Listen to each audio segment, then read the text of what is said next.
আসসালামু আলাইকুম সম্মানিত ভিউয়ার্স, কেমন আছেন? আমি মোহাম্মদ জাকারিয়া, চিকিৎসক, মোটিভেশন স্পিকার। আপনাদের মাঝে স্বাস্থ্য বিষয়ে আলোচনা নিয়ে আসলাম। বন্ধুরা, বিভিন্ন সময় বিভিন্ন ধরনের আলোচনা নিয়ে আসি। আজকেও স্বাস্থ্য বিষয়ে আলোচনা। আজকের আলোচনার বিষয় যে রমজান মাসে শরীর ও মন ভালো রাখতে চান, তাহলে ভিডিওটা প্রথম থেকে শুরু করে শেষ পর্যন্ত না টেনে শুনবো।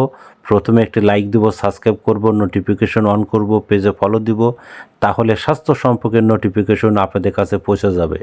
তাহলে বন্ধুরা মনোযোগ দিয়ে শুনুন। রমজান মাসে শরীর ও মন ভালো রাখতে চান, যা করণীয়: খেজুর পানি, হালকা মিষ্টি দিয়ে ইফতার, সহজ পাচ্য খাবার দিয়ে সেহরি, নামাজ আদায়, কোরআন পাঠ। যা বর্জনীয়: মিষ্টি ভারী জাতীয় খাবার, চিনি জাতীয় শরবত, ভাজা পোড়া, অতিরিক্ত রোদ। বন্ধুরা, এই নিয়মগুলো ফলো করলে কিন্তু আপনার শরীর এবং রমজান মাসে মন ভালো করতে পারেন। আর আমাদের ইউটিউব চ্যানেলের মধ্যে ঢুকলে অনেক ধরনের স্বাস্থ্য নিয়ে এবং রমজান মাসে অনেক রকম আপনারা ভিডিও পাবেন। আর পরবর্তী কী ধরনের ভিডিও চান আমাদের কমেন্ট বক্সে লিখতে ভুলবেন না। আমাদের 100 বছরের প্রতিষ্ঠান বিরাস মেডিকেল, যে কোনো ধরনের গোপন অসুখ বিসুখ আপনি চলে আসবেন।